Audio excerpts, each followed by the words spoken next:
राजीव बंसल जी ने पूछा graphite India के बारे में। वीकली चार्ट समझना चाहते हैं, 100 शेयर इनके पास हैं। ग्रेफाइट इंडिया वीकली चार्ट समझना चाहते हैं। ठीक है, वीकली चार्ट ऐसा है भाई साहब, ये इसको आप अच्छा चार्ट मान के चलिए। वीकली डेली हर हिसाब से चार्ट में किसी तरह की कोई खराबी नहीं है, लेकिन आपको थ्रोबैक से अगर परेशानी है तो उस परेशानी का हल ढूंढिए। ओवरबॉट है हर तरफ से, वीकली में भी ओवरबॉट हो ही जाना चाहिए मुझे लग रहा है, तो थ्रोबैक हो सकता है, बट ये बाय डिप्स का कैंडिडेट है। अगर इसकी स्ट्रेंथ रहनी है तो इन माय ओपिनियन 580 का जो लो है, या 575 है, कितना है ये लो, सॉरी 575 का जो लो है, ये लो पे इसको रुक जाना चाहिए। तो बाय डिप्स का कैंडिडेट है 575 is the first cut risk management point, and then final risk management is around 500 to 505। यही रिस्क मैनेजमेंट है। अदरवाइज इसमें आपके पास सब कुछ अच्छा देखने के लिए है। हायर लो पैटर्न बहुत क्लियर बनता जा रहा है, हायर हाई ऑलमोस्ट बन चुका है। एक आपको लगता है कि ये 800 रुपये वाला जो है हायर हाई, वो जो राजीव जी वो कटोरी बनाते हैं, वो पूरी होनी चाहिए। वो सब कुछ है यहाँ पे।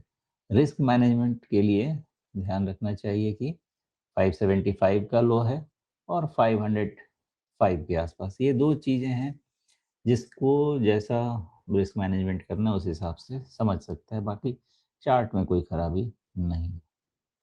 जी। अब देखिए ये जो पैटर्न मेरे सामने दिख रहा है ना, मैं तो इसको कैसे समझ रहा हूँ कि जैसे एक ट्रायंगल टाइप बनता है ना, या कैसे कहा जाए इसको, वेज कहा जाए, उस तरह का। और वेज मान लीजिए कि वो पत्थर का ना हो, बल्कि वो हो मेटल का, जिस पे एक बड़ा-सा हथौड़ा मार दिया गया तो वो पिचक गया। हम्म, इस अब इसको कल्पना कीजिए, और इसके ऊपर अगर ब्रेकआउट आएगा तब क्या होगा? ब्रेकआउट, देखिए ब्रेकआउट भी रीड किया जा सकता है, उसमें कहा बहुत दिक्कत है ही नहीं। ये जो आपने माला बनाया है ना, ये माला में 2022 के पहले का एक हाई है और जी। 2024 के बाद का एक हाई है। इन दोनों के ऊपर ट्रेंड लाइन लगा लीजिए। ये आपके काइंड ऑफ नहीं, वो नहीं, हाँ, हाँ, मिडिल स्विंग लेना है और इसके ऊपर ये ब्रेकआउट हो चुका है।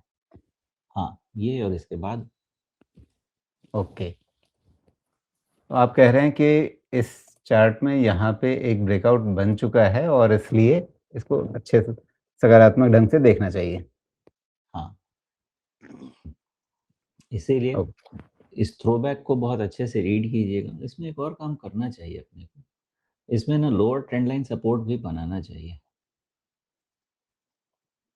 एक लोअर ट्रेंड लाइन सपोर्ट आपको लॉन्ग टर्म बिहेवियर इसका पैटर्न बताएगा, और ये लॉन्ग टर्म सपोर्ट ऐसे नहीं आसानी से बनेगा। ये आपको बनेगा 2020 के लो से और 2023 के लो से, 2023 मार्च के लो से।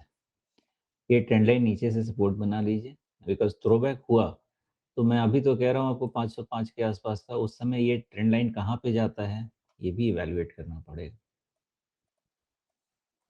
जी। अब देखिए ना, ये भी तो एक तरह का वेज ही बन गया, और उसका ब्रेकआउट हो चुका है। ब्रेकआउट हो गया है, इसलिए आपको रिस्क मैनेजमेंट अर्लीस्ट करना चाहिए फिलहाल, और वो 575 के आसपास है। कितना भी वेट किया तो 500 से ज़्यादा तो कितना भी क्या भी वेट करेंगे। ओके।